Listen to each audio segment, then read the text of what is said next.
Good morning, Mr. Clerk. Do we have a quorum? Yes, Madam Speaker, we have quorum. I call this meeting of City Council for November 27th, 2025 to order and acknowledge that we are on Treaty 1 territory, the home and traditional lands of the Anishinaabe, the Innu, and the Dakota peoples, and in the national homeland of the Red River Métis. Our drinking water comes from Shoal Lake 40 First Nation in Treaty 3 territory. We'll now have the opening prayer. Please rise if you are able, and we'll hear from Councillor Allard. Merci, Madame la Présidente.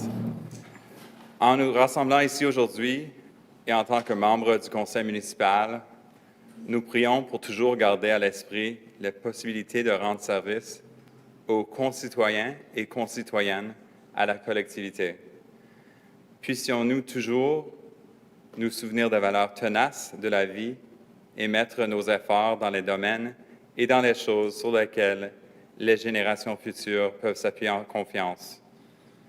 On parle souvent du manque d'un désir de sacrifier les ressources d'aujourd'hui pour que les générations futures puissent mieux vivre.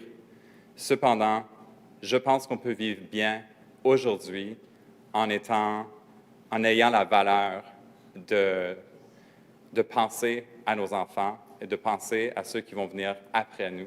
Alors, je pense que pour moi, d'agir tel, c'est d'agir d'une façon qui est bien pour moi aujourd'hui. Alors, c'est dans ce contexte que j'aimerais qu'on considère les décisions d'aujourd'hui. Alors, veuillez nous aider à conserver la force et de rendre le monde meilleur qu'il n'est. Sur ce, merci, Madame la Présidente. Thank you.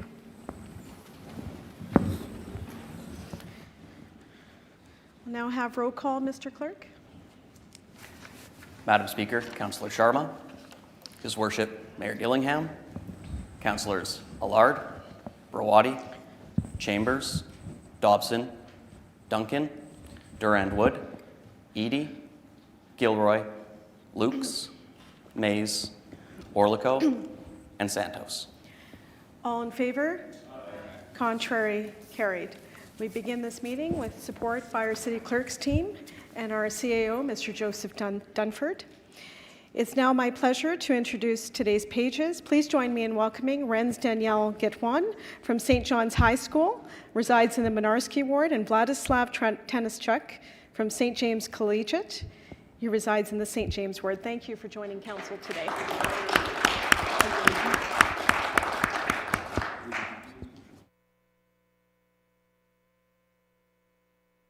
you. Moving on, we have a leave of absence motion for Councillor Wyatt. If it could please be read into the record.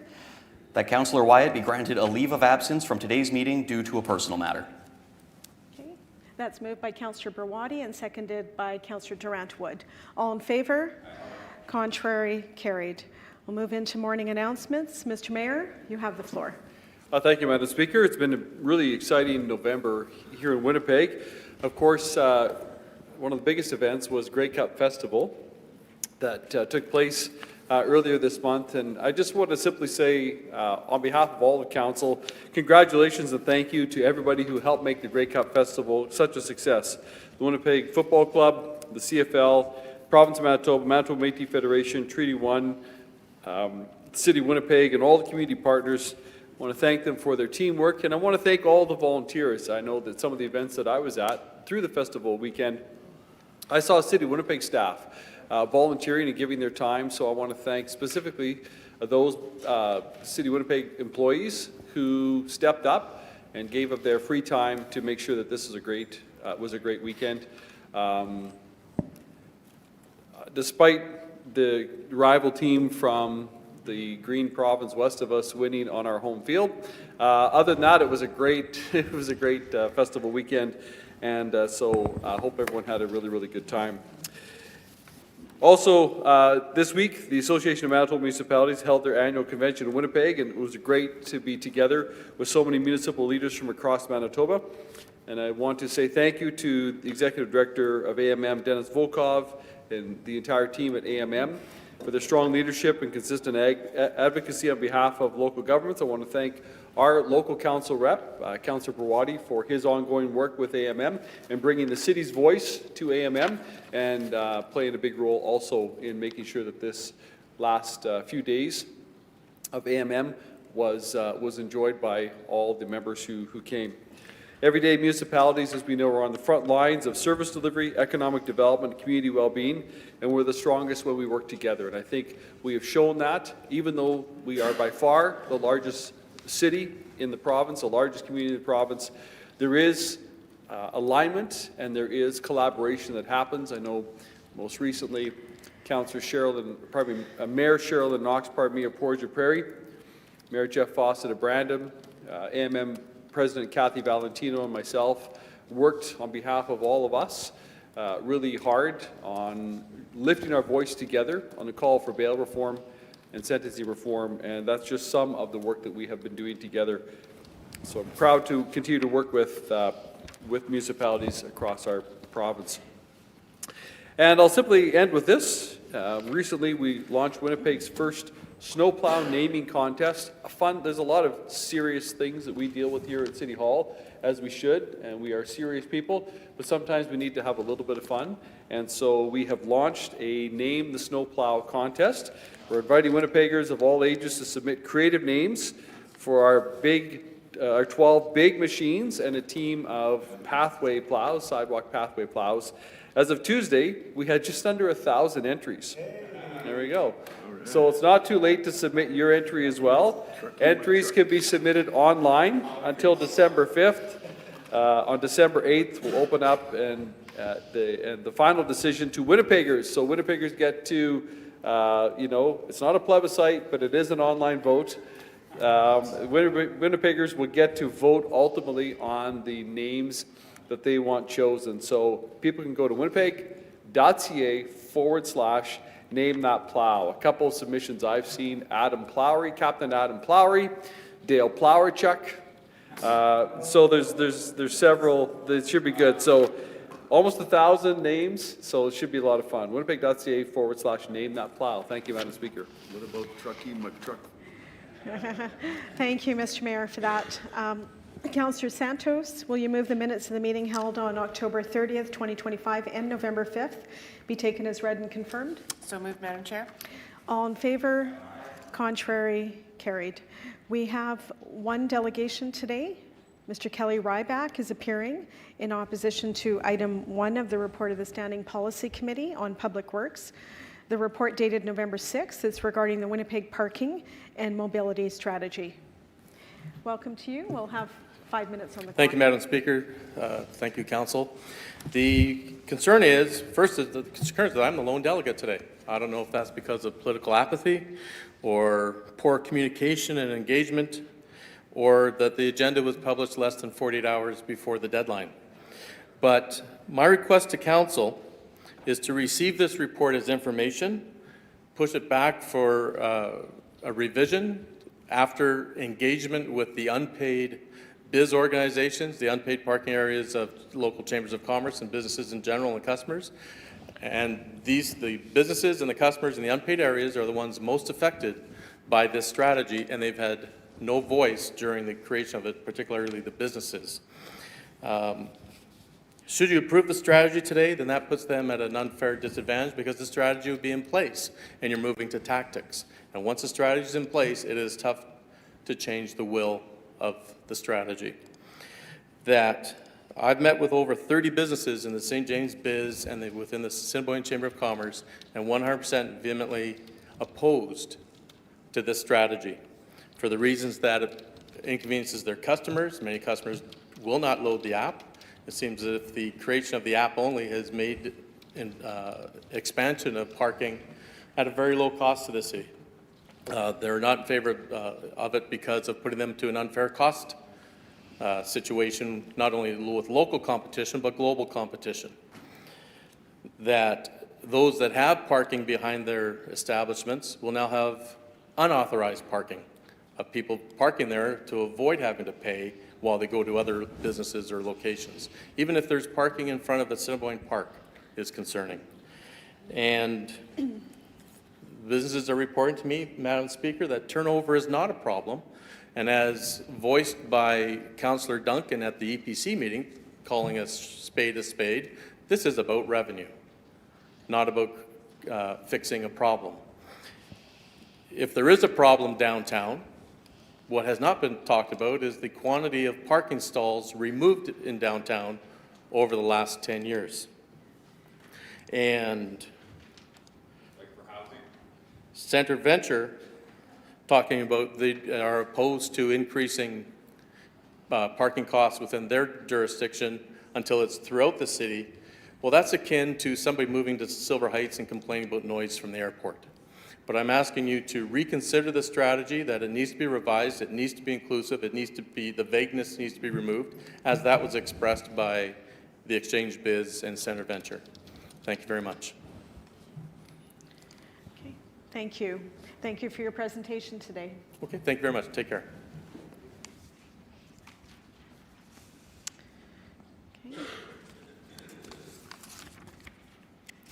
Okay, we'll move into the reports of the Executive Policy Committee dated November 18th, noting there are amending motions for items 6 and 9. Mr. Mayor? Thank you, Madam Speaker. Given your clarification on the amending items, I would therefore move then introduce a report and move adoption of consent agenda items 1 through 7 and 8. Okay, that would be 1 through 5. 6 is pulled, I think, with the amending Oh, I'm motion. sorry, I apologize. Yes, let me clarify that if I can. Withdraw that motion and move then items 1 through 5, 7 and 8. Okay. Item 1, please. Councillor Gilroy, 1 is pulled, welcoming Winnipeg policy. Oh, sorry, no, sorry, I apologize. I don't need that one. Okay. Councillor Orlikow, neighborhood growth investment reserve has been pulled. Okay, with that, Councillor Rollins. 1, and that's all, I think. Okay, welcoming Winnipeg policy review. Okay, with that, I'll call the question on item 3, 4, 5, 7, and 8. All in favor? Contrary? Carried. Mr. Clerk, item 1. Item 1, welcoming Winnipeg policy review. Thank you. Mr. Mayor? Yes, Madam Speaker, this is an extension of time request that's been granted, I think in part due to some staffing, perhaps, I don't know this for sure, but there has been some staffing changes within IRD, but this is an extension of time request. I'll look forward to hearing from my colleagues. Thank you. Councillor Rollins? Speaker, it has indeed been extended due to an extension of time because there isn't enough staff at Indigenous Relations Division, and they've lost staff, and we need to do a better job retaining, and part of doing a better job is adhering to the welcoming Winnipeg policy and making sure that there's momentum on citizen committees that we ask citizens to serve on. And I'm concerned, Madam Speaker, about this layover because of what it represents. Thank you. Any further speakers? Seeing none, Mr. Mayor, do you wish to close? You can call the question, Madam Speaker. Question on item 1, all in favor? Contrary? Carried. Councillor Duncan noted in opposition. Item 2, Mr. Clerk. Item 2, neighborhood growth investment reserve. Thank you. Mr. Mayor? Thank you, Madam Speaker. This too is an extension of time request of 60 days. I'll wait to hear from my colleagues. Okay. Councillor Orlikow? Sorry, nothing to do with the actual extension. Well, it is extension time. Just want to point out to more of the administration, this was due a while back, so it's not where they should have had this report then. So sorry, I think it's been already 3 months delayed. So now they're asking for another 2 months delayed, which again I understand, but 2025 status report and future program plans. 2025 status report and future program plans. Mr. Mayor? I believe there's an amendment on this item, Madam Speaker. Maybe we could have the Yes. the amendment introduced, please. Thank you. That's correct. That amendment is moved by Councillor Mays, seconded by Councillor Eadie. Councillor Mays, your opportunity to introduce the amending. For those of you who heard me say I wouldn't talk about the CSO system anymore, sorry to disappoint, because here we are right back again talking about the combined, but these are partially separated So not all of the combined sewer districts, merely a handful of them. Three elements to this amendment. Thank you to the HAF office and Mayor's office for working with Councillor Eadie and with me on this. First part of it, so background is $12 million roughly allocated to infrastructure spending under the Housing Accelerator Fund. That's somewhat undersubscribed, so staff are moving to reallocate some of that to try and get it out the door to a simpler catch basin initiative. Staff are to come to Water and Waste Committee, I believe, to talk about how they're going to do that with green technology and innovative practices, which is the regulatory requirement under the provincial regulations. So we'll get a briefing at some point on what green technology is going to be used for these catch basins, but that's kind of a side issue. So three amendments here. The dollar amount listed in the recommendation is different than the dollar amount in the body of the report, proving perhaps I haven't lost my proofreading skills. To her credit, Ms. Rappaport and others said, yeah, that's a typo, so it should be 2.52 million, not 2 million in the recommendation for the money for this catch basin initiative. Secondly, I had concerns that the way that it was being laid out, the staff were just going to try and find the catch basin that would maximize the number of housing units. I don't think that's necessarily the best approach. You might have some parts of your ward that have already had a lot of densification, maybe another part that needs some renewal. Could we not take that into consideration rather than just a sheer quantum of housing units? Good discussion with Mr. Shanks, to his credit, who said, you know, we went back and forth, and it's not simply it's not, no, you're interfering with the engineering or the technical side. No. They'll do the catch basins. It's just having some engagement with the local councillor to say, okay, this is the proposal, and then getting some feedback from the councillor about how maybe a different catch basin might help with other problems in the ward, or maybe there's some greater efficiency that can be gained. So having a role for the local councillors, it's certainly not all councillors. If you look at the map, and thank you to Mr. Shanks for pointing out, he did file a map with this, which I had missed. So almost half of my ward is affected, the major combined sewer district. Other wards not affected at all. Councillor Chambers, Councillor Lukes, probably yourself, Madam Speaker. Some wards only affected in small parts. I think Councillor Orlico only has the Ash district. Councillor Durand Wood would have a lot. Councillor Allard would have a lot. So a few councillors certainly more interested in this than others, but to the credit of Mayor's office and HAF staff, they said, yeah, there's a role for local councillors here. So that's the second amendment. The third amendment is the whole idea of this infrastructure money was to maximize densification along the corridors. You'll remember when we brought it in last December, there's a map and there's a series of a dozen or so different corridors that were to be targeted, very specific parts of St. Mary's Road and Pembina.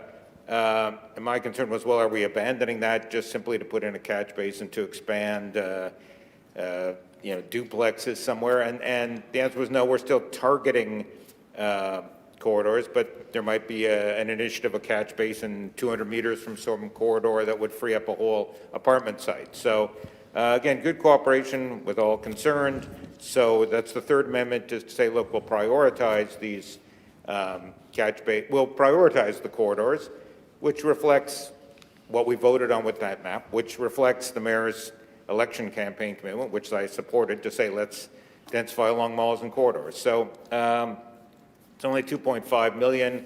It may be a challenge getting this out the door by December of 27. I guess we'll see. But good cooperation from Mayor's office, Housing office, and Water and Waste. So pleased to move it forward. Thanks to Councillor Eadie for seconding it.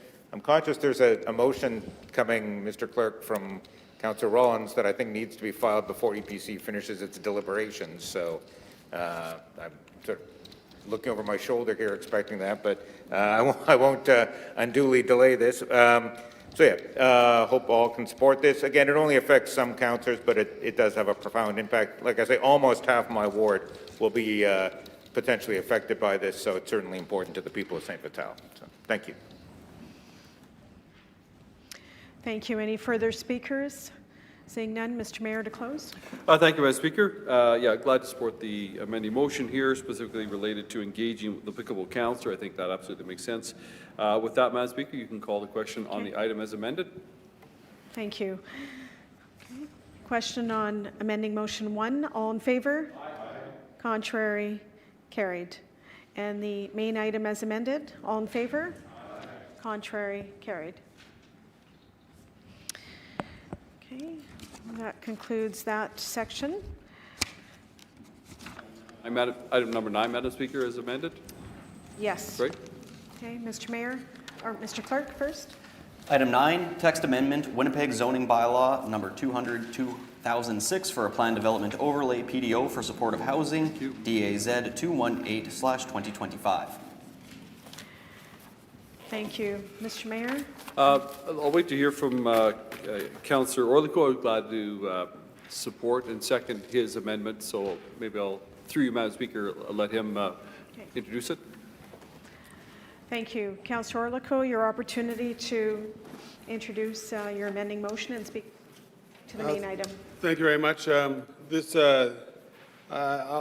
not going to get into the details. I must say, though, that using the PDO for this project was, in my opinion, without Councillor Duncan's support, would have been almost impossible for me to vote for because it was so vague of what would go in there. And the Pan Am pool site, if people aren't aware of that site, they really should be, on how much that parking lot is used. As one of the applicants said, well, it's just a parking lot, Councillor Orlico. And I go, well, it is not just a parking lot. It's a very well-used parking lot that involves thousands of people from Southfield United, tens of thousands of people from the library, thousands and thousands of people at the pool, plus all the other, and then that's including Pan Am Clinic and Diamond Athletic. So it's a huge issue that's going on there. So the question, but I also heard from my residents quite clearly that they are very supportive of supportive housing. We know we need supportive housing in the city of Winnipeg. There's no question about that. That's why I signed on to this idea at the beginning. The neighborhood's very much behind it. They had concerns about what other services could go there. Fair enough. Are we going to do a transitional housing? Is it going to be some other things that really impact the area, both with, let's say, some volatility, or again, bringing a lot of people from outside the ward to use that parking area as well? So these things became very complicated. The fact of the matter, again, the PDO was released after the info sessions. Again, no consultation at all, just info sessions. And the information they are given at those sessions was inaccurate. They added in 4 or 5 different zoning ideas. And the map that they showed in the info session was not the same map that they came in with the PDO.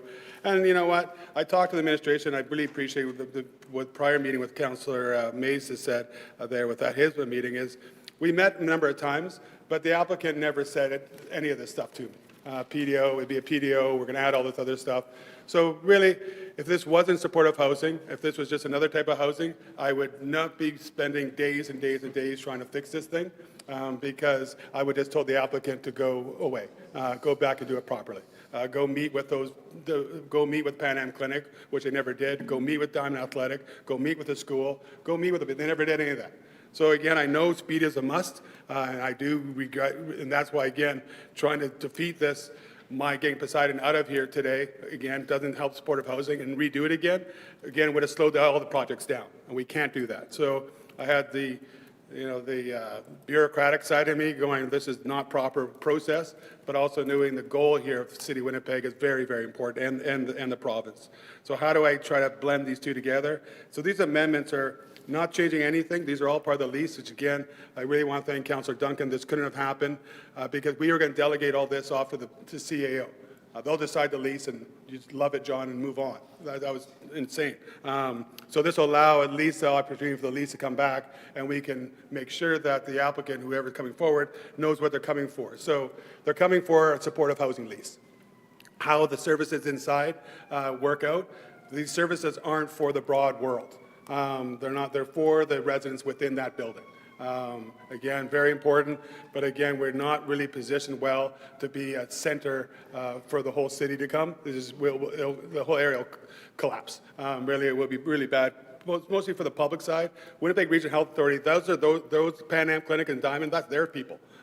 So we're going to have to work on that, and we will work on that in the future and how to, try to mitigate some of this stuff, but we don't even know what the supportive housing is yet. And so it's hard to do a parking stuff when we don't know what that is, so we got a plan. We got a plan for that as well, so we'll address that. So I think we've addressed here by doing this. It's just the Ebby side. So right now in the PDO, you'll see it goes all the way up to the top. It makes it a little confusing. Can they put anything there up down by Pan Am Pool? Well, basically, in the lease, they could. So we just moved it back to Ebby. So that gives them enough space down there to do that. The other one was, again, instead of having a whole bunch of different service people coming to do service off-site for off-site stuff, it's only for the people on-site. That's number B. And also it says things like really, we have a care home that's really, it's a very hard care home, Poseidon Care Home right beside us. To do another one there would be really difficult, just begin the amount of services, ambulance and all that stuff. It just wouldn't work. Transitional housing, again, bringing that element to where the schools and all these, everything going on, it's just a little too much. But supportive housing, so it just narrows it down. So when they come forward with, we're not going to delay time again where I have to reject it because they didn't know what they're supposed to come for. So this kind of helps them with that. I have gone through with administration. I really want to thank Mr. Chappell. I yelled at him a few times. He's a very good man. He accepted my yelling at him. It's out of my frustration of the whole process. He accepted that and helped me get through this with the Deputy CAO, Mark Pate. So I really appreciate that. So the amending motions don't change the intent of the PDO at all. And that's why we're allowed to do this. We can make these amendments and not have to require to send the whole thing back to P&D for a new public hearing, which I know one councillor asked me, well, just forget it and we'll just do it today and do it. I go, the charter doesn't let us do that. If we do substantial changes, the charter requires that it has to go back. We can say, forget the charter, but we've done that in the past and it's cost us dearly. So I think this is a good compromise between all those variables, and so I hope for your support. Thank you. Any further speakers? Councillor Orlikow, do you wish to close? Okay, Mr. Mayor? I think Councillor Orlikow was pretty clear. You can call the question, Madam Speaker. All in favor of amending motion 2? Contrary? Carried. The main item as amended. All in favor? Contrary? Carried. Okay, we have some motions. Automatic referrals.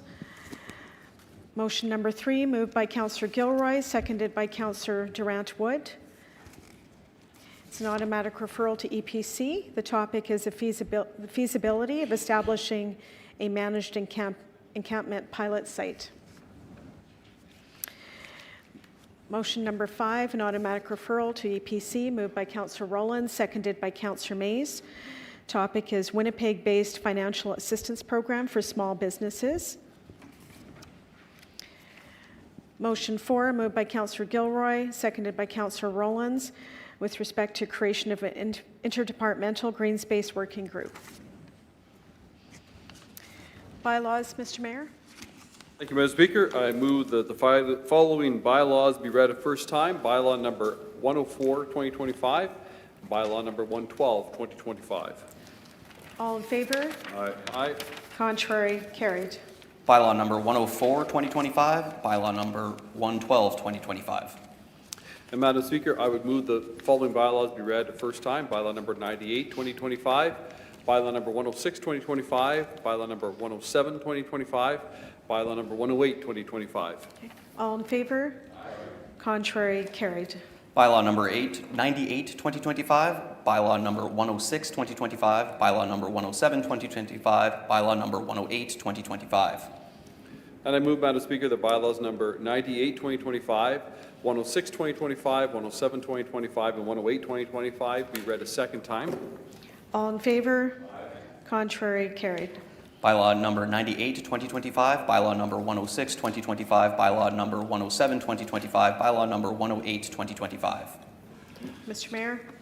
And Madam Speaker, I move that Rule 50, 2 of the procedure bylaw number 50, 2007 be suspended, and bylaws number 98, 2025, 106, 2025, 107, 2025, and 108, 2025 be read a third time, and that the same be passed in order to be signed and sealed. All in favor? Contrary? Carried. We'll now have question period for the mayor. 30 minutes on the clock, please. Any questions?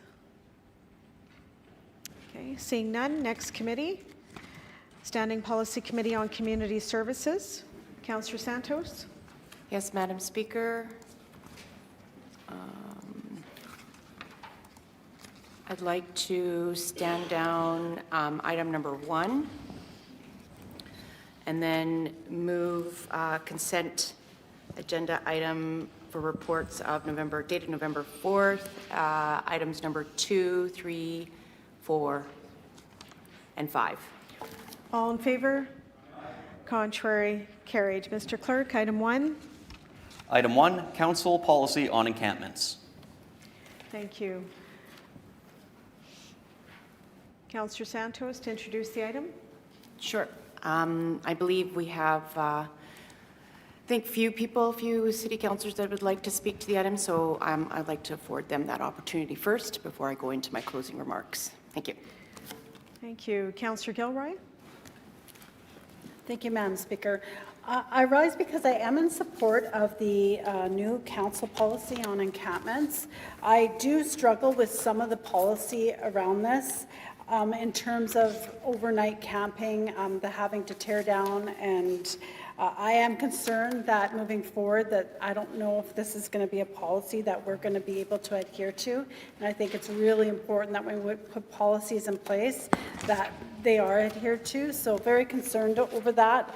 So I have put a motion forward, Madam Speaker, that I'm hoping that will not amend this policy, but looking at some other alternatives that we can do to make sure that, you know, when we put this policy into effect, that it really is a strong policy and it makes sure that we're doing what we actually really want to see, Madam Speaker, which is making sure that we get people housed. And I think that that's something I think that we all around this table can agree on, Madam Speaker.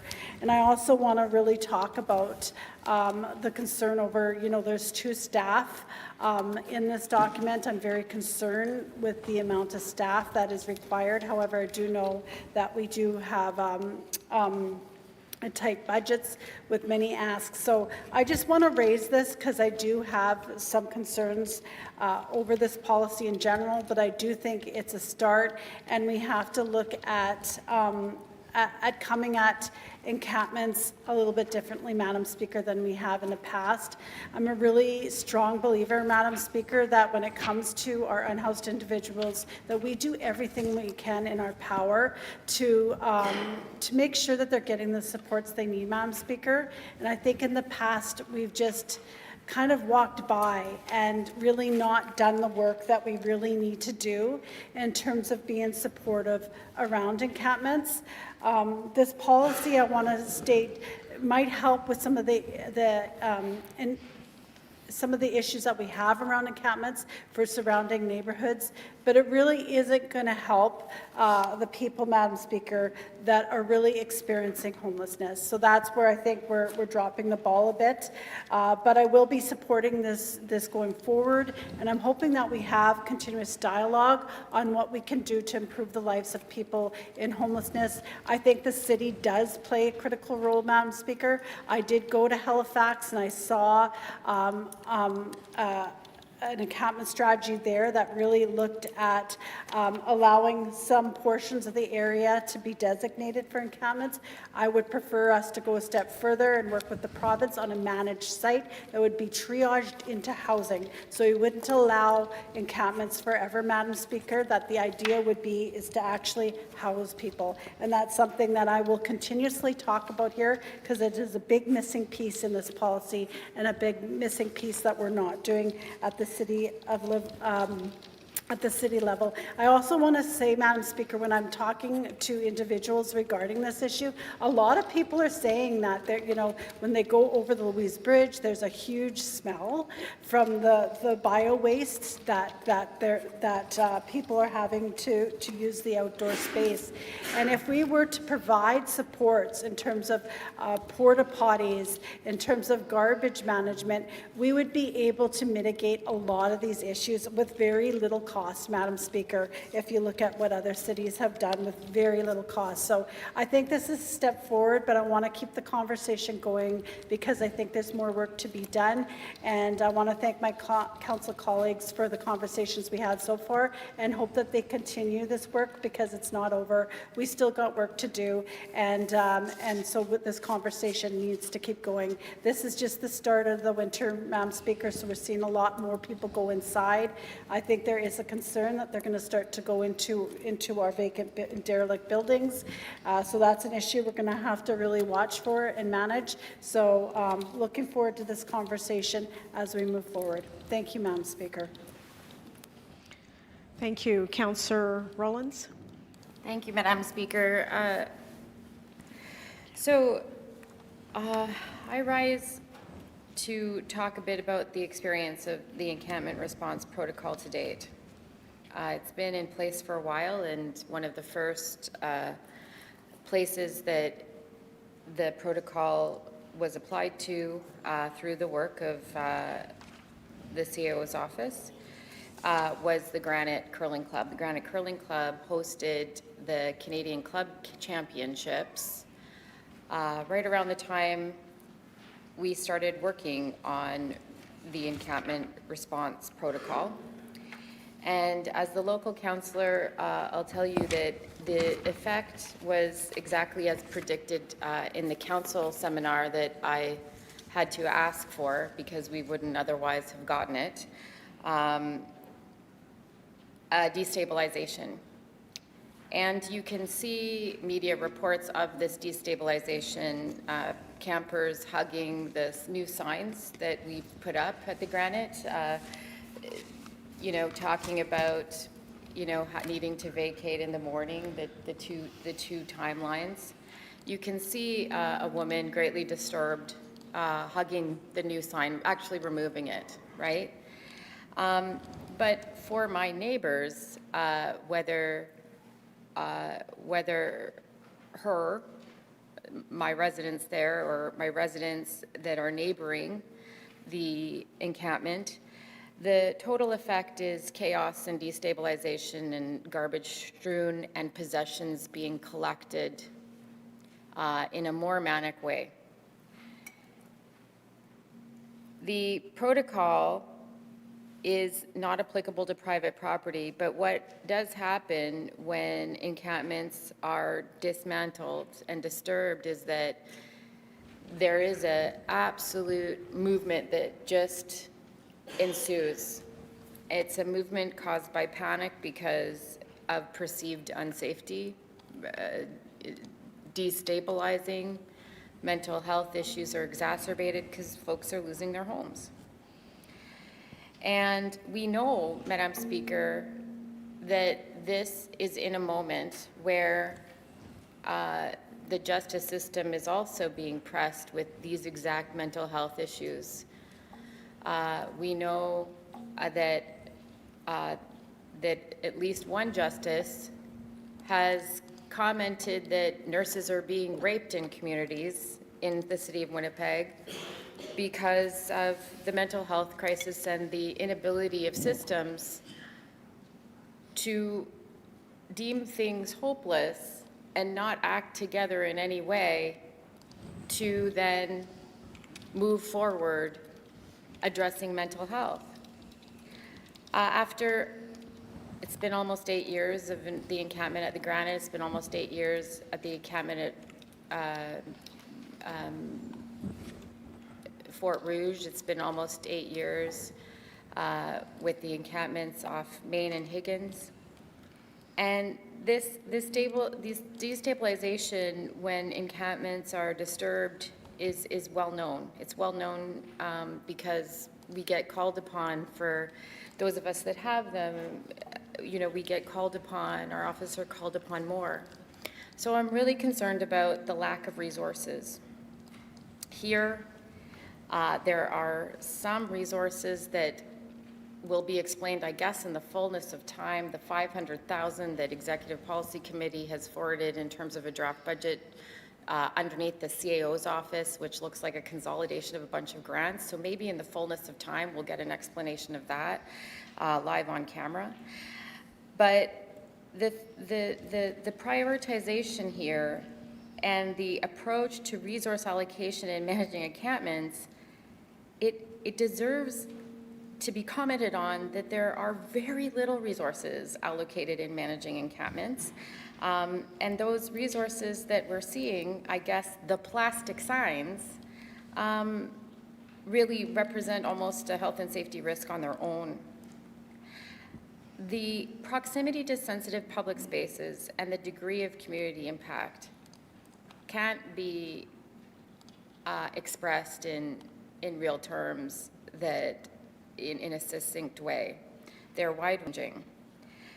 The enforcement levels on the ground, they're non-existent, and we need to be clear about that. They're non-existent, the enforcement levels, unless we mean one gentleman who's been doing the lion's share of media on behalf of the public service, Mr. Greg McPherson.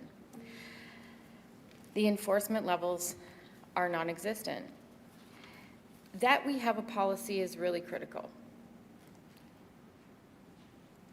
I've been waiting a long time for the policy.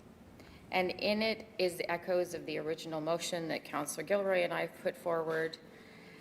And given, the lack of interest in encampments generally, from a policy perspective, in mental health issues from the policy perspective, what's missing from the policy is a call to action on other governments.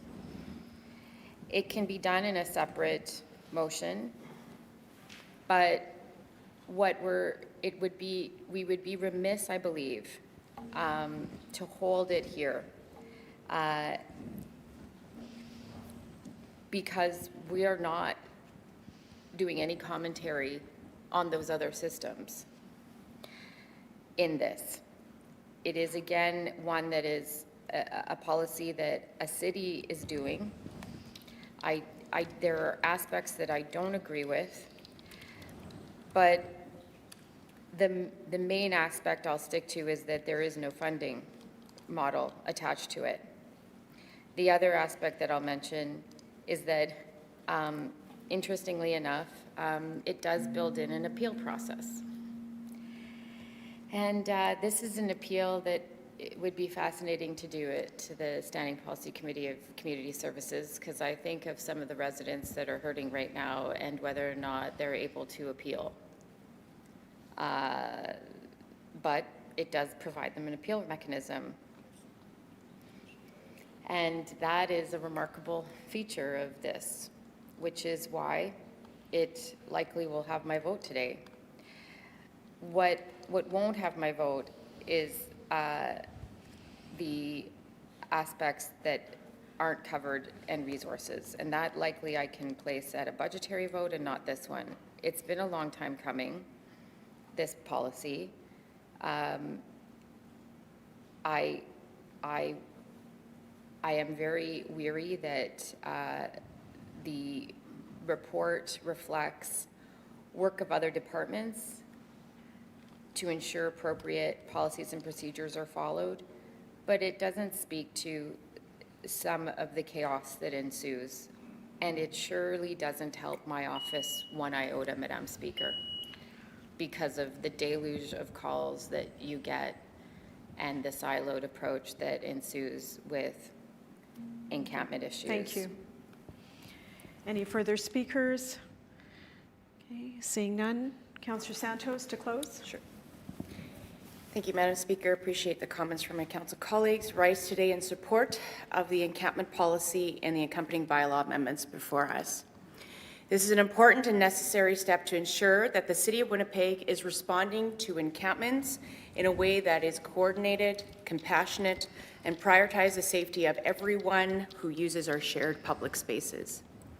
Over the last several years, we have witnessed an increase in homelessness, a result of complex and systemic issues including poverty, mental health challenges, substance use, and the lack of accessible and supportive housing. No one chooses to live outside by choice. And while the root causes of homelessness extend beyond municipal jurisdiction, The City of Winnipeg does play an important role in supporting access to housing and connecting individuals to services.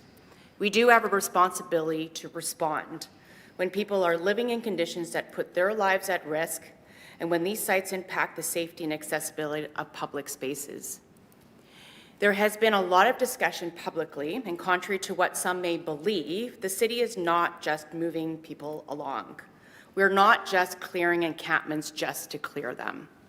What this policy formalizes is a process where outreach teams are the first point of contact, housing first organizations, cultural supports, and mental health workers who build trust and support people in transitioning into safer shelter or long-term housing options. Our end goal has always been to help people transition into safe and stable housing. Compassion guides our response, but safety does remain a top priority for us as well, both for those living in encampments and for the community around them. There are obviously locations that are just simply too sensitive for encampments to continue. This policy draws important boundaries and provides clarity for staff, clarity for partner agencies, and clarity for the public. It creates a consistent approach, moving away from reactive enforcement toward a structured and accountable framework. It defines roles, expectations, and processes so that no matter where an encampment is located, we can respond efficiently, respectively, and with support. We are also making it clear to the public. If an encampment is located in an area that poses immediate health and safety risks, the city will act. And if a community space is no longer accessible or safe for residences, especially children, family, and seniors, the city will restore them.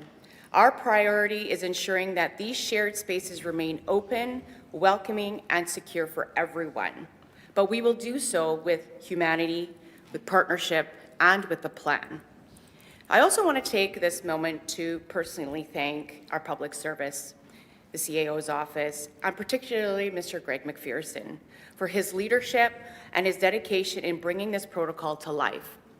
Since its implementation on November 17th, staff have been actively coordinating with the service providers and have already begun work on 9 encampment sites across the city.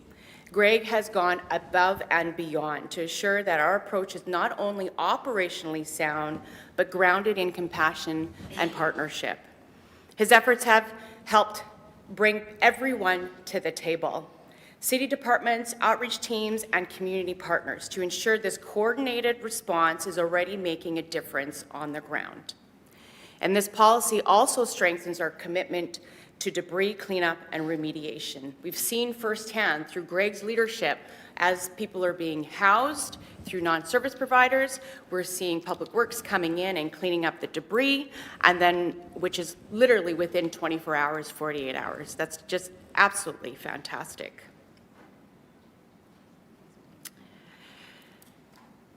We know that this is not the final solution to homelessness. No municipal policy can do it on its own. So I continue to advocate for provincial and federal leadership on supportive and traditional housing, mental health care, and addiction supports, areas that obviously sit squarely within their mandate. But today, we have the chance to take a small step forward, a step that balances the dignity of people experiencing homelessness together with the safety of residents who depend on public spaces to be safe and accessible. So this policy is thoughtful, it is compassionate, and it is enforceable, and it is the right thing to do. So I respectfully ask that everybody here on council can support it. Thank you. Thank you. I'll call the question. Item 1. All in favor, please rise. His Worship, Mayor Gillingham, Councillors Allard, Brawadi, Chambers, Dobson, Duncan, Durand-Wood, Eadie, Gilroy, Lukes, Mays, Orlico, and Santos. And Madam Speaker, Councillor Sharma. Those opposed, please rise. Councillor Rollins. The vote, Madam Speaker, yeas 14, nays 1. Okay. Item 1 passes. Next, we'll move into bylaws under this committee. Councillor Santos. I move that bylaw number 111/2025 be read a first time. All in favor? Contrary? Carried. Bylaw number 111, 2025. I move that bylaw number 111/2025 be read a second time. All in favor? Contrary? Carried. Bylaw number 111, 2025. I move that Rule 50 Sub 2 of the Procedure Bylaw number 50/2007 be suspended and bylaw number 111/2025 be read a third time, and that same be passed and ordered to be signed and sealed. All in favor? Contrary? Carried.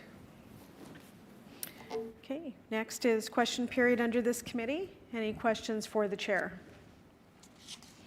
Councillor Rollins? Wondering what the chair's approach was to budget with respect to encampments and the clarity around the budget with respect to encampments, and what she understands is the dollar figure associated with the encampment protocol that was just passed. Thank you. Councillor Santos? Sure. In the report, in the back, there is a financial impact statement that outlines the dollar figures and direct costs to salaries for 2 bylaw officer enforcements, 1 senior coordinator, and which is funded through the CAO's office and existing operating budget, an additional $200,000 annually for 2025 and 2026, allocated for garbage removal at vacated encampments. And it does confirm that it is absorbed by the Public Works Department. Thank you. Second question? Final question, does she feel that this is a sufficient budget? Councillor Santos?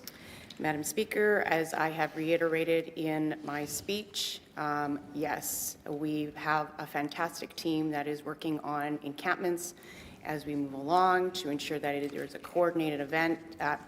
coordinated process within the departments through the leadership of Greg McPherson. Thank you. Seeing no further questions, next, Councillor Duncan? Yes. Sorry, thank you very much, Madam Speaker. Just for clarification for the Chair of Community Services there, this is just a start to the program. There's more to come. Thank you. Councillor Santos? Yes, and like I had said, this is not the solution to homelessness. This is a call to action that was moved by a motion by Councillor Gilroy and a response to that. So obviously, we want to move the needle a little bit further, but there has to be ongoing dialogue with the province and the federal government through the Your Way Home strategy. There is so much more work to be done, and I'll continue to do so. Thank you. Next is the Standing Policy Committee on Public Works. Councillor Lukes? Yes, thank you very much. I would like to pull item number 1 and pull item number 1. Call the question on item 2. All in favor? Contrary? Carried. Item 1, Mr. Clerk. Item 1, Winnipeg Parking and Mobility Strategy. Councillor Lukes? Okay, so many of you may recall this has been in the works for a very long time, and with the pandemic, got delayed with the pandemic, and then we were so close to finishing the Transportation Master Plan that the Parking Authority waited till the Transportation Master Plan was done. So a big stretch of window to develop this strategy. This is the first strategy that the City of Winnipeg has related to parking and mobility. And I think if you look through it, you will see that there's a lot of initiatives that are being proposed to be done. There are 3 little heads beside the bullets that indicate which ones will involve public consultation, which is great. So nothing's decided. This is a strategy. A lot of public consultation will unfold.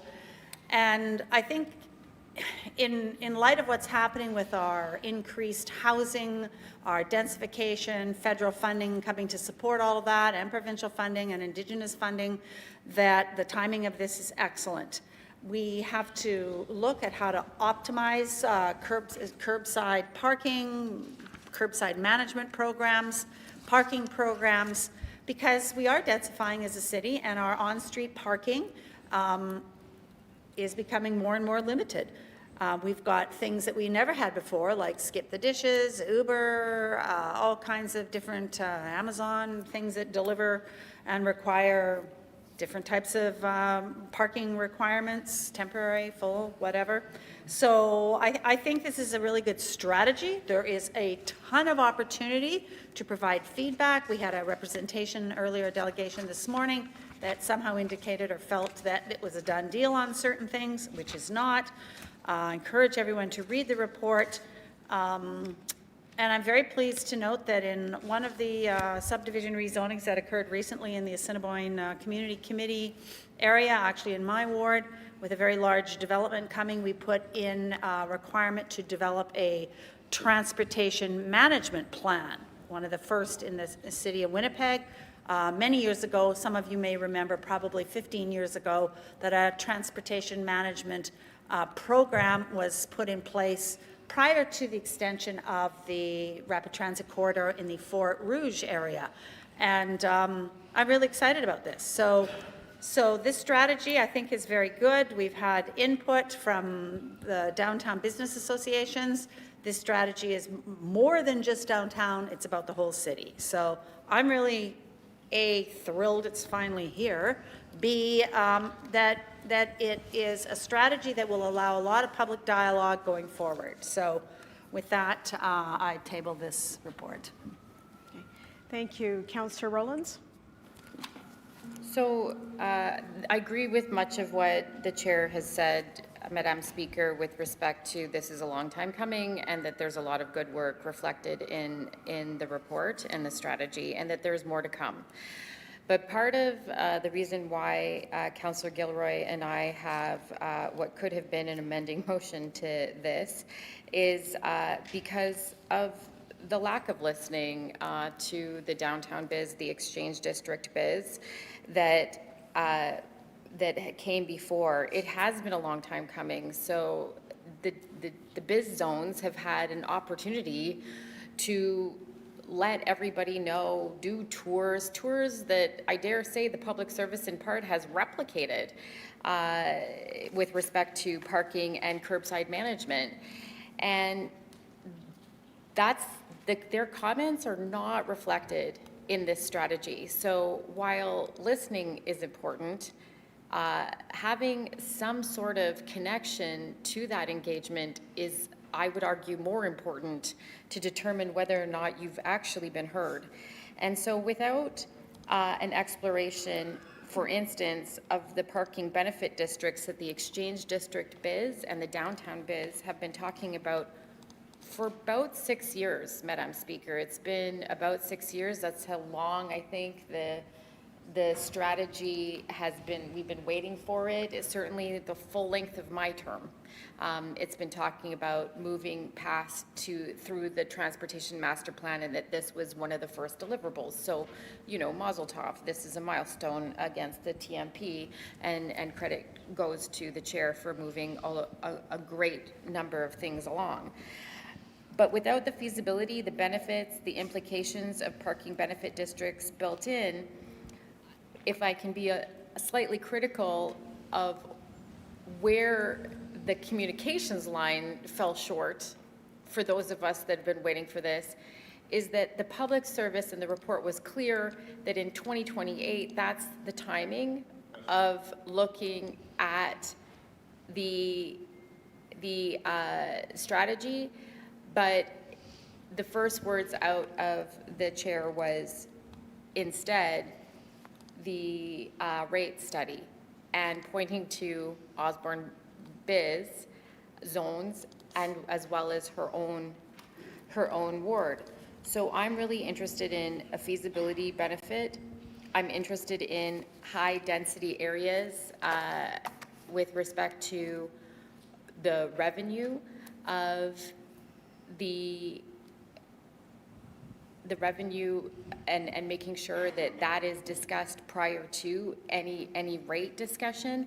And I'm really worried that it's being looked at as a revenue source only and not some of the product diversification that we see in other cities when other cities have wards as dense as I have, like a residential only zone. So I don't want to move referral. I want to see it progress, but I do want to see support for the motion that will come as a referral to Public Works. I don't believe time is of the essence necessarily, because this is a feasibility and benefits that is to come. But I would, Madam Speaker, like to hear a commitment from the chair today that she concurs in the recommendations that rates come in fiscal year 2028. Because the public statements to date, Madam Speaker, have been confusing, and it looks like the cart is before the horse.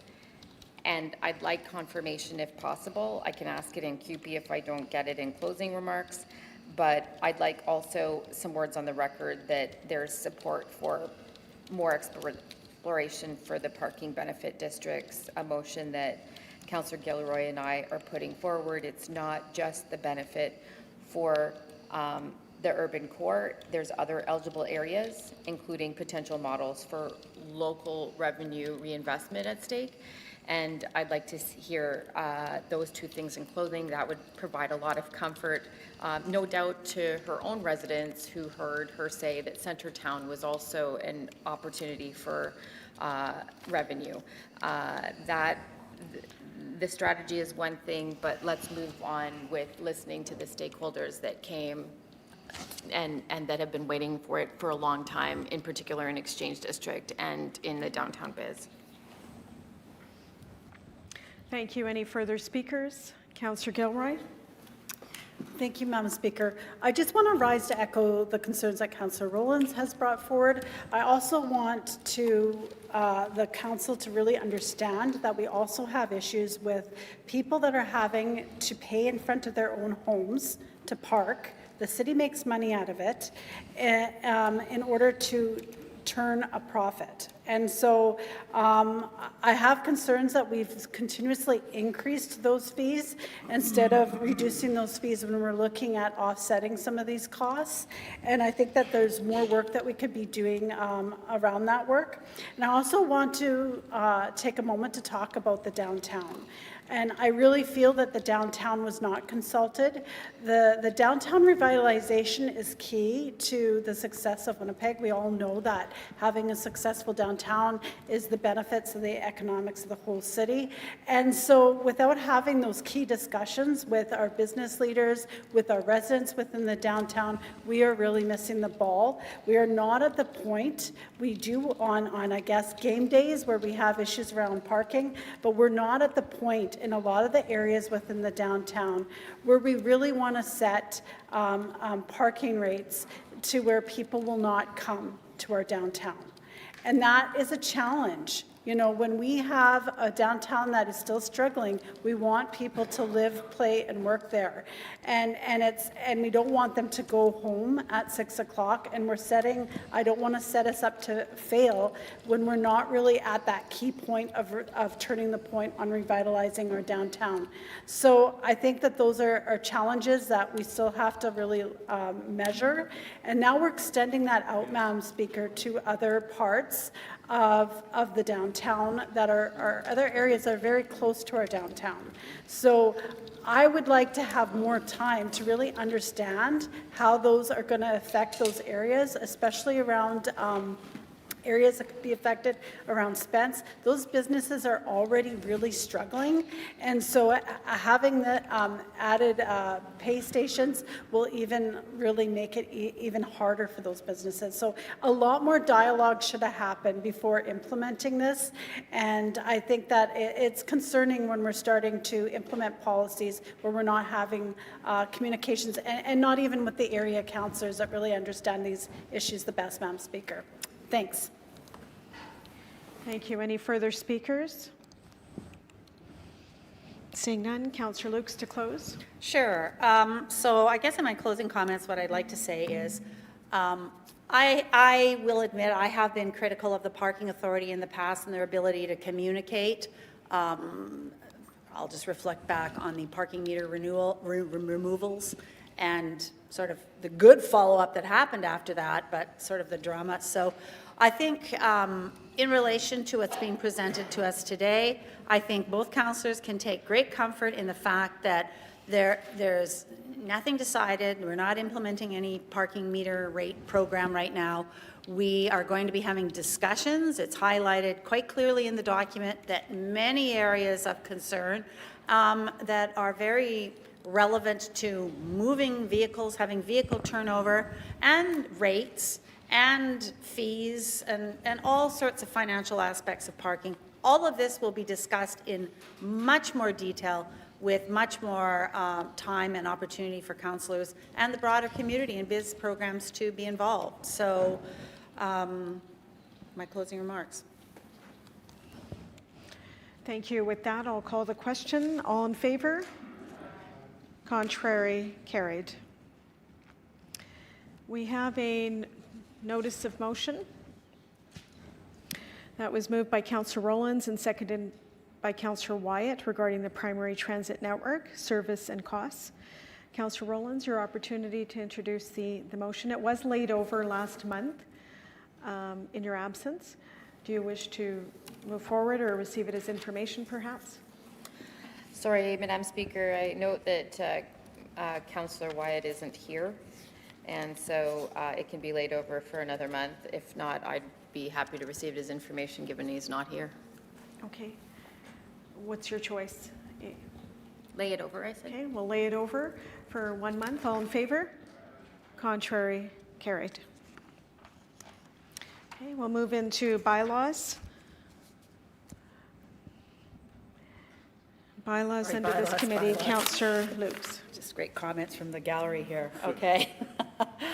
All right. I'd like to move that bylaw number 110-2025 be read a first time.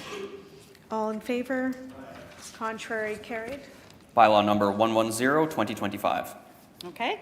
I'd like to move that bylaw number 110-2025 be read a second time. All in favor? Contrary? Carried. Bylaw number 110-2025. Lively bunch here. Okay. Councillor Lukes. That I'd like to move that Rule 52 of the Procedure Bylaw number 50-2007 be suspended and bylaw number 110-2025 be read a third time, and that same be passed and ordered and to be signed and sealed. Thank you. And all at once. All in favor? Aye. Contrary? Carried. Okay, I've heard everyone else, not just Councillor Duncan this time. We'll now have question period under this committee. Just clerks. Just on,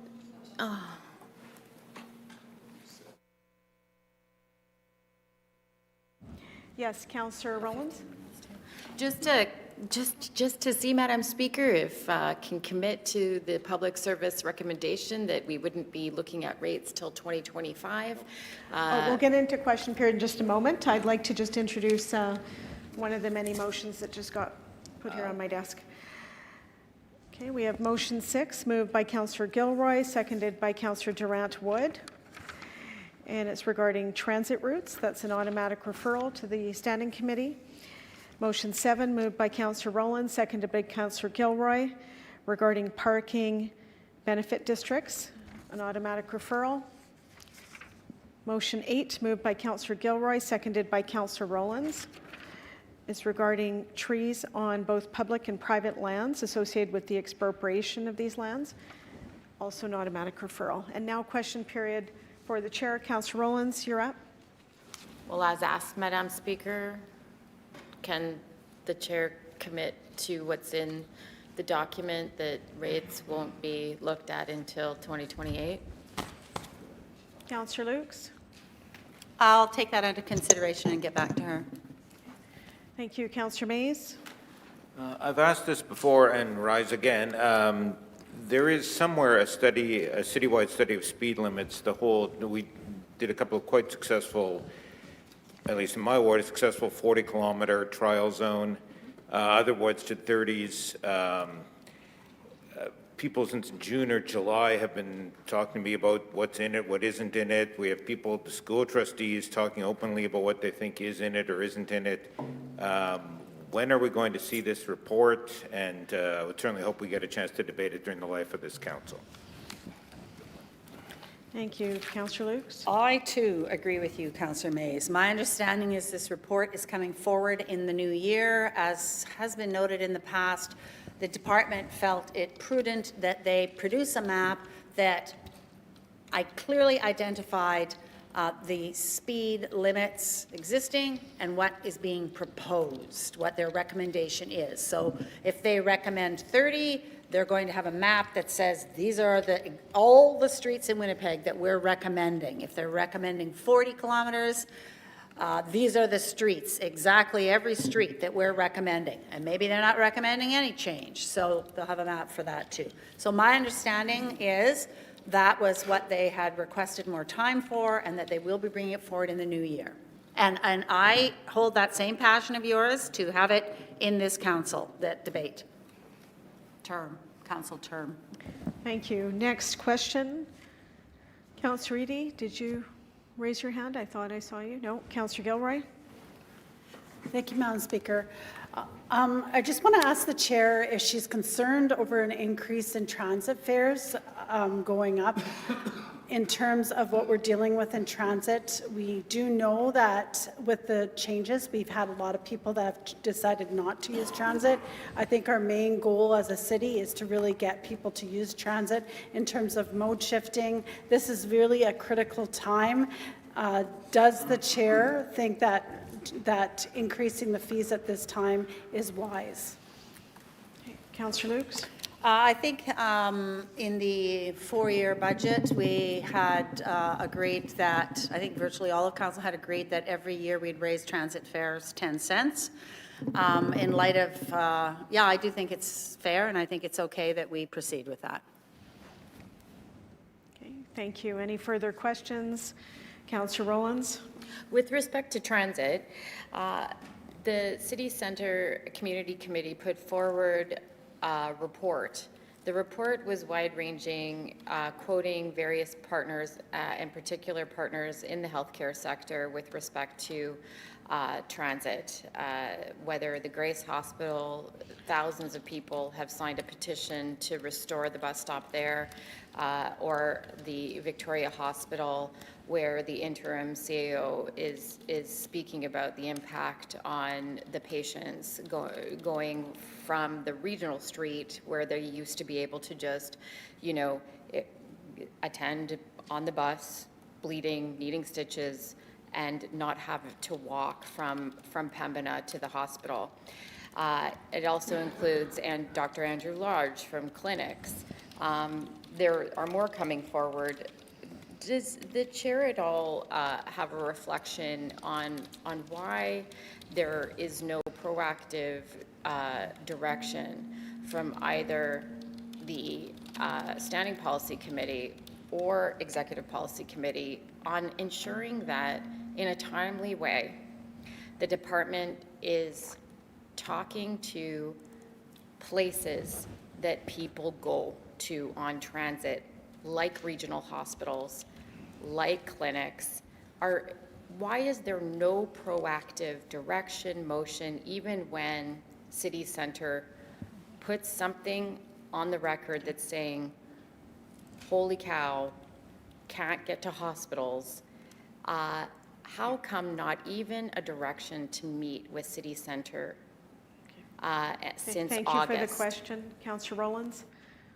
Yeah, I think maybe the councillor is misinformed. Any conversations that I've had with transit, and I know that we've been conveying this publicly in emails and news releases, councillors have been putting it out there, that if residents have issues, that they need to report their details to transit. And transit is very actively looking at all the suggestions, recommendations, the details that come in.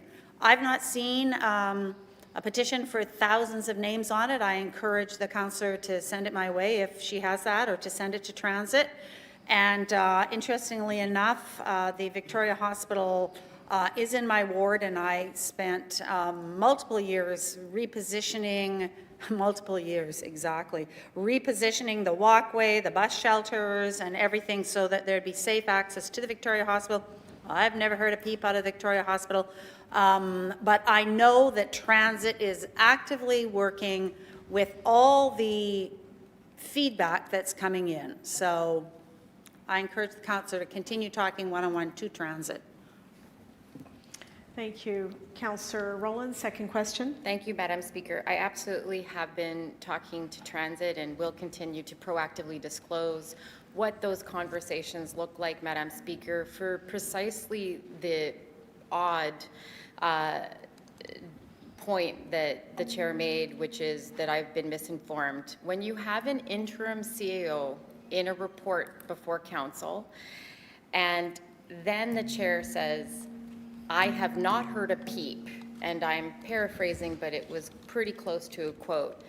There's more than a peep, Madam Speaker. There is a verbatim quote, and since August, I've been asking Transit to meet with all of the hospitals.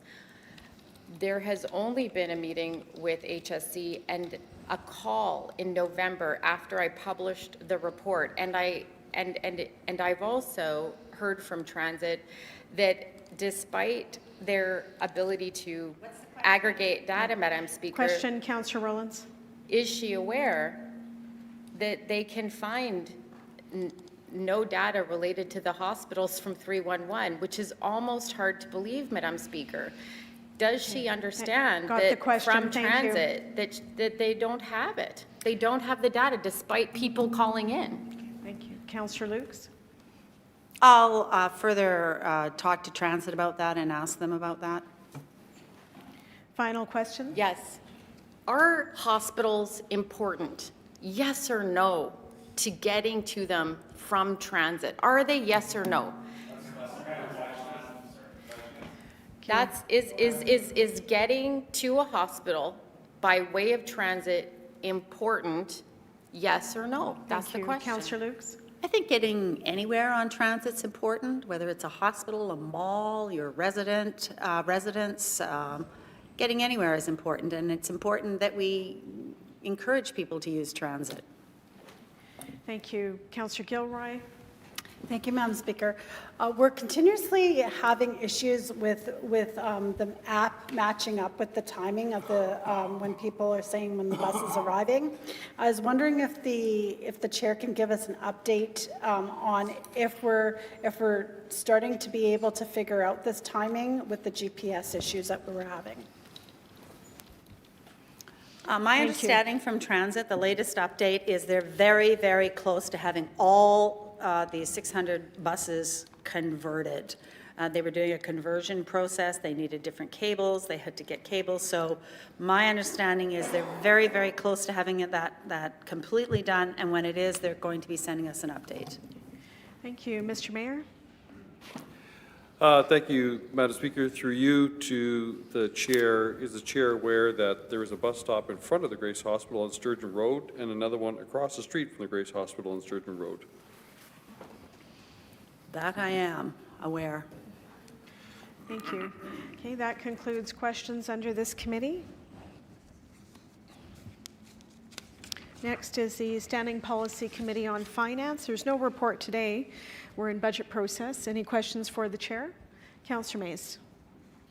Thank you. I don't expect a response today on this. Yesterday, Climate Action Committee had a meeting, and there was a very good suggestion, unfortunately, after the cameras have been turned off, but there was a very good suggestion made by one of the members that in the budget, it's not draft, it's proposed budget, there's roughly $160,000 set aside for some energy monitoring at 6 or 7 of the city's pools, arenas, other structures, with a estimated savings of $66,000 a year. The suggestion was, could we take those savings and put them back into the climate action reserve that Councillor Allard set up, to his credit, in the hopes of getting revenue from when we do the natural gas conversion at Brady, which has not yet happened. But I thought a good suggestion, at least worth exploring, but I don't know if the $66,000 is already being budgeted for in this year's budget or subsequent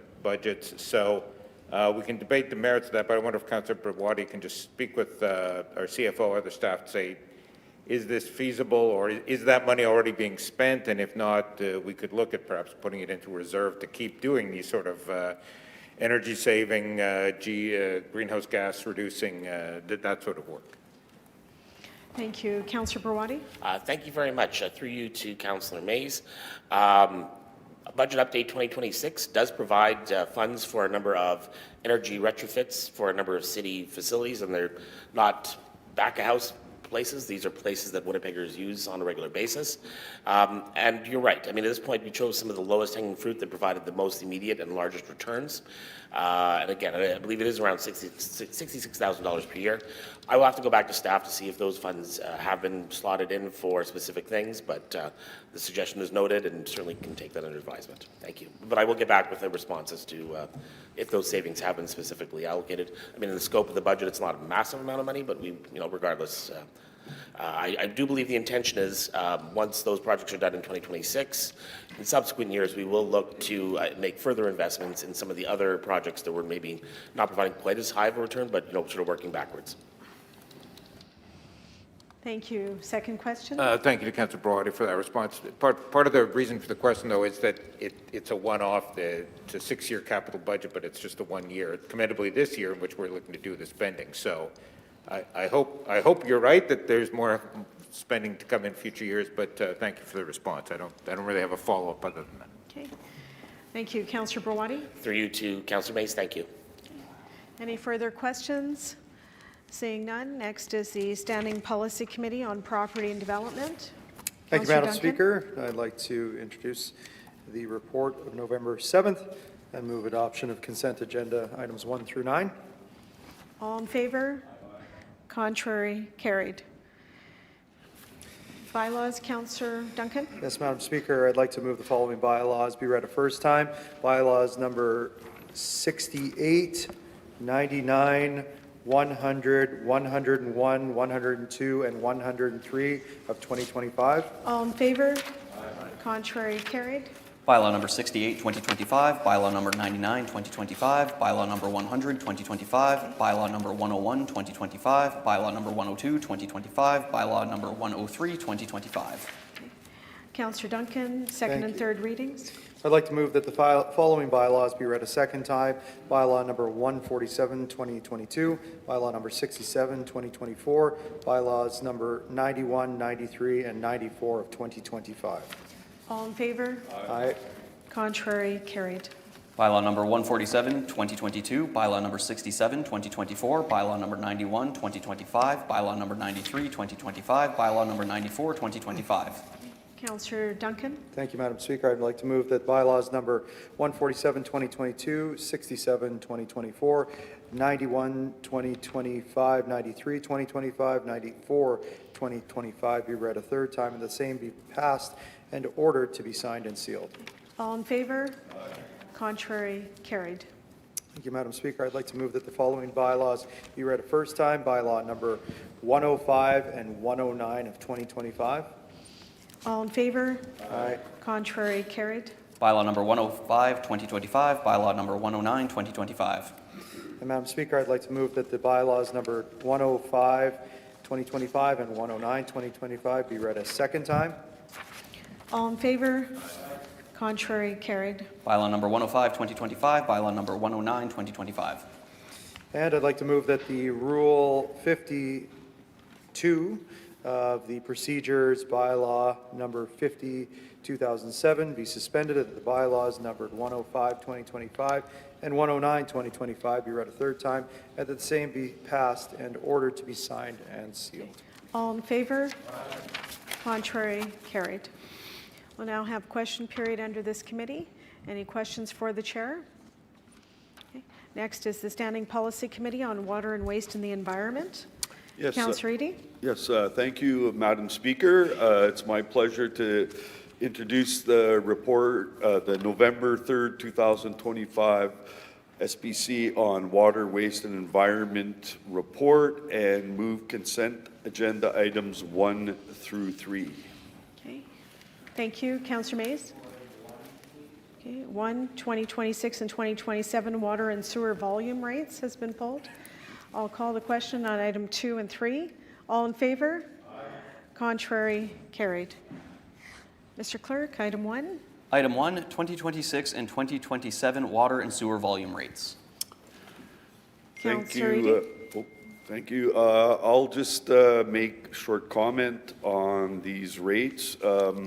Essentially, the rates that we're going to be voting on today are much lower than was expected when we were moving forward and funding Project 3 at the North End Water Pollution Control Center through straight cash needs from the water bill payers. With a lot of work with the mayor and with the public service and communicating quite extensively as we could to the province and federal government. We did move forward with a plan in where we would be using for our portion of the cost of the Project 3 at Nupik, which is the biological removal of nutrients. And we decided to go with the 50-year debt, which lowered the need for cash. In other words, we're making mortgage payments, so to speak, on the newest Project 3 that will extend out 50 years. It's to make this North End plant serve the city of Winnipeg and external municipalities as well, to serve them in processing the sewage coming from many different places. Essentially, what's happened is we're down to the increase for 2026 is a 3% increase. I know our water bill payers don't want any increase, but these are mandatory projects that we need to do, and there's a whole bunch of other infrastructure that needs to continue to be upgraded, renewed, so that we don't see water going into the Red River, or actually in any of our City of Winnipeg rivers, because there's a potential for that. And for 2027, it represents a 4.9 increase over 2026's rates. Most of the increase is related to the sewage rate, but there is a slight increase to the water rates in order to cover off some operational needs that they have. And one last thing I'll mention before I pass it over to, I think it was Councillor Mays who stood it down.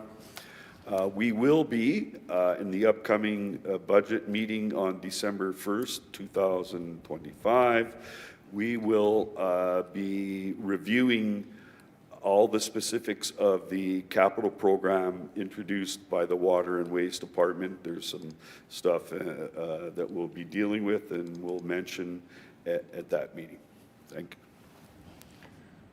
Thank you, Councillor Mays, followed by Councillor Orlikow. Thank you, Madam Speaker. Good overview by Councillor Eady. I pulled this in that we had a good debate at the committee level.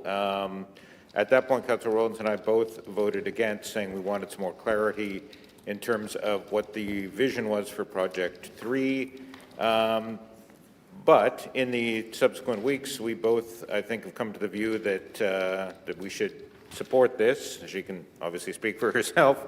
I won't claim to do that. But speaking for myself, good follow-up with Councillor Eady, good follow-up with Water and Waste Staff, and particularly good follow-up from the Mayor's office on a couple of things. I mean, there are some good things in this report. We're doing that huge water meter renewal thing. We're doing, finally, we're starting to index our contributions toward combined sewer That's ratcheting up by $1 million a year.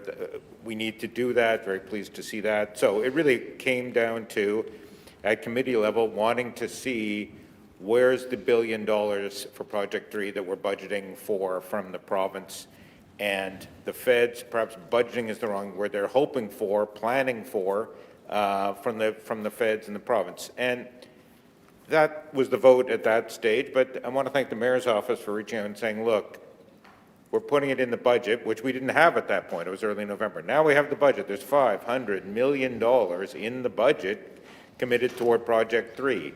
I would argue, and as the mayor's staff said, you've been after this for a decade, and it's the largest environmental commitment ever made in the history of the city of Winnipeg. You know, you might want to think if you're opposed to that or not. It's a fair point. So I'm now prepared to support these rates. Councillor Eadie's right. Everyone would like to see lower rates. But if you're going to do huge environmental projects, that comes at a cost. We can't do it through property taxes. It's a utility model.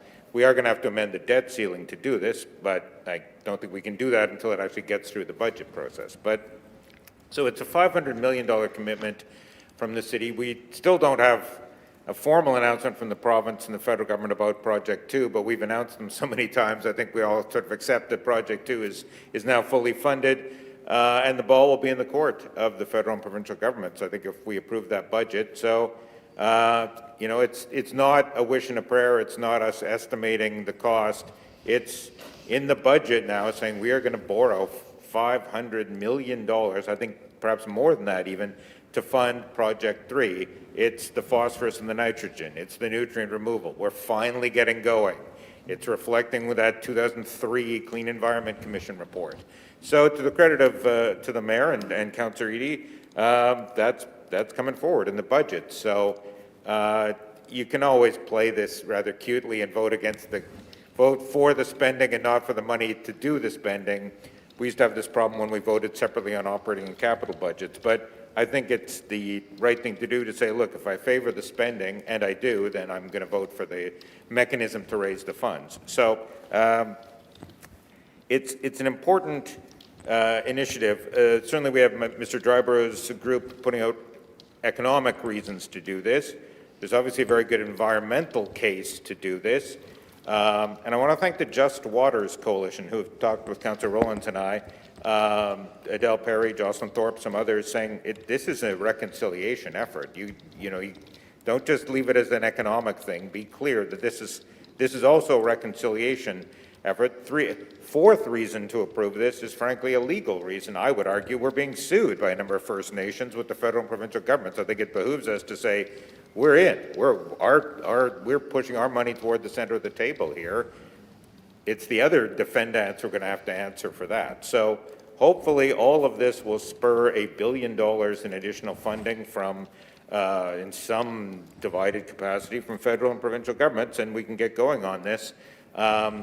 That all the 2029, 2032 deadlines are a separate debate here, that we have been talking about this as long as I've been on council, 14 years. So I think it's important to say, look, you may not love the lack of detail, and as the mayor's office said to me, you can file an FOI, you're not going to get anything. There is no sheet of paper, there's no document here. We're talking to the federal and provincial governments.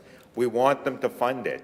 The mayor said repeatedly, every meeting I have with WABCanoe, item number 1 is North End water treatment plant, sewage treatment plant. So I want to thank the mayor's office for reaching out and saying, look, this is an important environmental reconciliation economic project. I think, to fund it, we're going to have to vote for these rates. So I'm prepared to support the rates today, and thanks to Councillor Eadie for his work on this. Thank you. Next speaker, Councillor Orlikow. Thank you. I may be off, so I'll wait till Councillor Eadie replies to me. But what we're doing to keep the rates down today is we're borrowing from tomorrow. This is going to be 50 years that people are going to have to pay this on their water bill. So we shouldn't be all yahoo. We keep the rates down today. It is a symbol and an example of where the city's in super financial troubles that we can't even. If we're having a really hard time. We're broke. I keep telling people that, and they say, "Oh, no, there's money somewhere." I go, "No." So here we're in here, what I'm also would like to figure out a little bit, just confused on the process, we haven't voted for the budget yet. So how are we voting to include the $500 million into this rate pay, but we haven't voted for the budget yet? Kind of presuming that we're going to vote for the budget? I don't understand this process at all. Or you're just assuming because the budget's already a done deal, I guess. I haven't been involved in it at all, so I don't know yet. But, you know, so on one hand, we're talking about how great we're lowering an artificial number that we never actually approved, which I think we all realize we're not going to do that. We can't do that. So I do commend the department, whoever figured this out, to just massively increase debt on the utility side, a brand new avenue. But it's still debt. We have no money, so we have to find ways to make money by borrowing or selling assets. We're not raising taxes to above the 3.5. And we have the zipper merge, as we all remember from the days past, is massive. The zipper merge has gone from we almost closed it to wide open again. Again, because we just can't keep up with the financial responsibilities that are being either down on the city. Because remember, the province and the feds did not really help us out too much on stage 1 or 2. They came to the table later on, but that's after long delays that cost us massive amounts of money. And I have to go back to my records, but I don't believe they did 1/3 across the board for the other 2 projects. They may have with ISEP and other stuff. But I do approve the idea because, again, there is today. But we have to really recognize the fact that what we're doing here is tagging a $50 million, $500 million debt on the ratepayers for 50 years. That's going to further constrain our ability to do things like Chief Peguis Trail and Arlington Bridge and other problems where I know you can try to say, well, we're separating, and I saw the bond rating thing, which again I thought was quite interesting. The bond raters have already been discussed with this idea. We never got discussed about this idea, but all of a sudden it came through the bond rater and said, yeah, we like this idea. It's okay for us. I'm going, well, shouldn't council have some idea before you go off to the bond rater to talk about it? I guess not. So we got a thing here that's not approved by the budget yet. Fine, not really fine at all. We got bond raters weighing into a policy issue that we haven't really debated yet. Interesting. And it just reflects the fact that the city of Winnipeg is financially, and not just city of Winnipeg, I think all municipalities across the province. I think it's very wonderful that we have the lowest property taxes. I say that a little bit sarcastically, because we also have really high utility rates. We're going to have frontage fees. And those are all going to keep moving along as we're trying to find ways to fund things, CSO projects and things going forward. So I raise these concerns, and Councillor Eadie has nothing to disparage what you've done. I think this is actually quite amazing mental game that you guys did here to try to find a way path forward by locking the money in, because we had to do that. We had to lock the money in to show the province and the feds that we are also very committed. The GDP numbers are fine for the province and the feds. I am still disappointed because we only get property tax. So the return that we get on this is so small compared to the other 2 levels of government. I haven't heard anything more of the New Deal coming, just handouts with more conditions on them. That's all I'm hearing right now. So I'm very concerned about Winnipeg's future, as I think most cities around Canada and probably the U.S. are as well. But I just want to be very open about it to why I'm voting for this. I understand what I'm doing. I'm going to be voting, if I vote for this in the budget time, I'm not sure if I'm voting for this now or how this works, we're going to be telling ratepayers for 50 years, plus everything else that goes up, this is your cost. So that's going to be hard, plus with their dividend and everything else. So that's just the honest truth about it. The debt ceiling, I didn't understand. I'm meeting with the CFO as she comes back about, how is this affecting the debt ceiling? Is this a brand new debt ceiling? We're going to have 2 debt ceilings now, so we don't have to touch the first one, or are we raising both of them? I don't know yet, but I'll be meeting with the CFO to try to figure this out a bit. Not that I am critical of the path that we're taking. I'm just concerned the way the process is kind of rolling itself out a bit, kind of cart before the horse on the voting side of things. But I really, in reference to Councillor Eadie and EPC or whoever came up with this idea, I really don't see another option. If there was another option, I'm sure we'd take it. But this is really the only option we have, unless we really get our heads around council. We really have to get their heads around the future on how we're going to bring back that zipper and try to find sustainable funding sources going forward. We can't just always try to be the cheapest in town. That's it. Thank you. Mr. Mayor? Thank you, Madam Speaker. I agree with a lot of what, not all, but a lot of what Councillor Orlikow said. Appreciate and agree with my colleague, Councillor Mays, what he has said on this matter. First of all, I want to begin by, I wouldn't say patting council on the back, but just acknowledging that I think this council is doing its job, and I want to thank councillors for having the courage to do our job. It's not an easy decision to say that we are going to, there's two parts to this rate report. The other part, Councillor Orlikow rightly notes, is in our budget. And Councillor Mays talked about it as well. Councillors had the, in our budget, we put forward a budget that includes a capital page for the city's portion of funding the third phase of the North End Water Pollution Control Centre. That takes a lot of fortitude to do what is our job to do, and that's to take on this big financial challenge. I will note, though, as has been said before, this is an intergenerational project. On the wall of my office is a photo from about 95 years ago of the current North End Water Pollution Control Centre being built. It is a facility and an infrastructure asset that has served Winnipeggers for over 90 years and continues to serve Winnipeggers even today. So the new plant that we are building, no doubt in the future as Winnipeg continues to grow, will need to be expanded, but it is an asset that we could expect will serve Winnipeggers for many generations to come, which is in part why we have chosen a debt strategy that, as Councillor Eadie points out, is at least a 50-year payback. I want to thank Councillor Eadie for his leadership on this. Tim Shanks and the entire team from Water Waste, our CAO, Joe Dunford, our corporate finance team, under Tracy Graham and others for all of their work on this matter. I think a couple things that we need to point out as well is this report includes charts of funding allocations and funding sources from phases 1 and 2, headworks and biosolids. And on phase 3, as recently as yesterday, I had a discussion with Minister Glenn Simard, Municipal Relations Minister, about this project.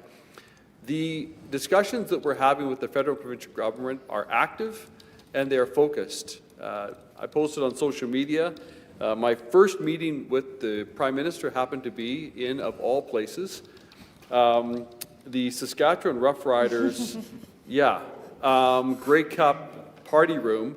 I mean, the places that we will go as politicians to secure money from the federal government. I held my nose and went in. In all seriousness, though, in seriousness, the first comment that the Prime Minister made to me was, "We had never met before.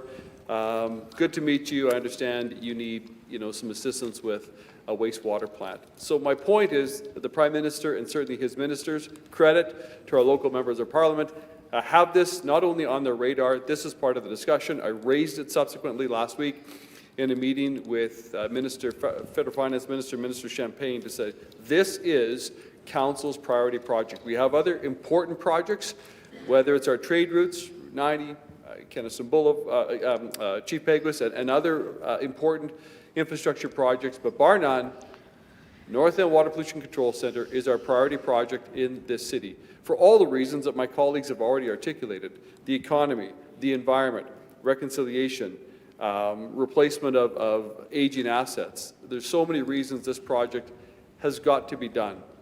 We can talk about the fact that for years, various governments delayed on this and didn't bring forward funding. That's yesterday. We know that we're here today at a $3 billion price tag because decisions weren't made previously. So I want to go back to my opening comment and recognize that this council is, I believe, doing our job. And to make it is a courageous decision, a bold decision to say to the ratepayers, please understand we need to raise these revenues to fund this project. In regards to touching base with our bond rating agencies, I think, in fact, it would have been irresponsible for us to not, with our finance team, to not have discussion with the bond rating agencies, which our finance team speaks to them on somewhat of a regular basis. I think it would have been irresponsible to have gone forward and brought forward a plan that sees a borrowing of this amount without understanding the potential implications on our bond rating and therefore our future borrowing costs. And so I think this is part of due diligence so that council could have the information from our corporate finance team as to where things stand in making the recommendation, both in the budget to put the capital project in, with a call within the budget to review the debt policy, and in alignment with all that, to bring forward the rate report that we have before us today. My final comment is that just to, a reminder again, and there's a chart within this rate report, the reminder of what the rates could have been and how high they could have gone if the original idea and plan to fund all of this through rates would have been followed up on or pursued. We're not doing that. Council, again, to the credit, Council said no a while back. The rates being proposed are too high. They will crush affordability. It will be it will be detrimental for so many ratepayers if we pursue the original rates. We need another way. And so the other way, lower rates, longer debt, intergenerational project, intergenerational payback with funding from senior levels of government is what is before us today. There is a final comment, and that is the federal government put out their budget recently, and in their budget, and we do appreciate that Matt Dryberg and his team sent us all an email with some high-level overview of the federal budget. The federal government has taken several existing funds and pulled them all together into a Build Communities Strong Fund. What they've done is they've taken the CHIF, the Canada Housing Infrastructure Fund, the Canada Public Transit Fund, the Gas Tax Fund, which is now the Canada Community Ability Fund. They put it all into kind of one pot called the Build Communities Strong Fund. There are 3 streams of that fund. One is a provincial territorial stream. That provincial territorial stream, similar to what the old ISIP program was, necessitates that anything the federal government would put forward to fund in an infrastructure project like NUPIC would require the province to match the federal funding. What we're looking to get right now, and I know that Joe Dunford, our CEO, is working on it. As soon as we have the clarity, we'll let everybody know as to what the allocation is. Is it a 33, 33, 33 split, or is it a 40 feds, 40 province, 20 city? We don't know, so we're looking for the clarity on that. But that's part of the details that we're pursuing, and we'll bring forward to everybody as soon as possible. Okay. Very good. Any further speakers? Okay, seeing none. Councillor Eady to close. Yes, I want to thank everybody who made comments, because we're all expressing what the reality is for this council, and I thank the mayor for thanking all of council, because we have made a really, it's difficult because of the cost of the money. What's not difficult about doing NUPIC is it's better for our rivers and lakes. It's also important that the whole project gets built so that we can deal with the growth that is expected in this city of Winnipeg, both commercial/industrial as well as residential. We are a growing city. This plant will have the capacity to take us to 2050 once it's complete, but when they say 2050, we don't know projected way out what the need might be, but they're in building. It's essentially a new water pollution control center from the old one, and it allows us to move forward. I will mention in reading the posts from the Standard & Poor's and Moody's from our excellent CFO, Ms. Graham, we maintained our credit rating from the previous year. They are quite aware of the situation related to the need to borrow money for our essential water, waste, and environment, water and waste utilities. And it is a utility, Madam Speaker. There are utilities all across the country who have 3 to 1. So for every dollar you raise, you can borrow up to $3. So that's what is being explored right now and how we can manage that. I would let people know also that our debt at the moment, when you hear the percentage, which is 100%, there's actually, that's made up of 2 areas, the water and waste, which has a higher percentage of revenue for debt, and the property tax-based supported borrowing, which is a lower percentage. You end up with a net percentage that we have. There's exploration moving into the whole concept of, while the city of Winnipeg, it's all considered the debt of the overall city, can we keep it separate? Because utilities do require large ones who have large processing to do. Hydro, you build dams. I mean, you got to have debt. Not everybody's going to pay for a dam on their, over 5 years on and it's cash. It has to be funded through debt, and all utilities do that. So this is an important thing, and 50 years intergovernmental. Final thing I would point out, Councillor Legault does raise arguments we've had in the past, actually, Madam Speaker, which he would be aware. We've passed, in the past, we have passed 5-year water rates, Madam Speaker, even before the capital budgets have been approved to go ahead and do those kind of things as we project out. But it is a risk that we did measure. Our excellent finance chair understands and makes sure that all the risks related. And there's also the other risk that we will be introducing a new debt policy as corporate finance or CFO works through, Madam Speaker. And hopefully we can get a positive perspective from the bond rating agencies. But I will also point out that there's an entity called the Canada Infrastructure Bank. How bond rating agencies look at that, if it's possible for us to borrow money, and it looks like it is, to borrow money through the Canada Infrastructure Fund, which I believe the water utility over in the Lower Mainland, British Columbia, Madam Speaker, there's a number of projects that are looking at that kind of funding, and it's a lower interest rate that's held by, well, essentially the government of Canada. So if that happens, the exposure to making payments, the actual interest is going to be lower, so the financing would be lower if we are successful in that application, and I believe we will be. And so anyway, I'll leave it at that. I think the mayor covered off most of the issues, and I just want to thank, at this point, I think we're all voting for this report, so I'll leave it at that. Thank you. No further speakers, and I'll call the question on item 1. All in favor? Aye. Contrary? Carried.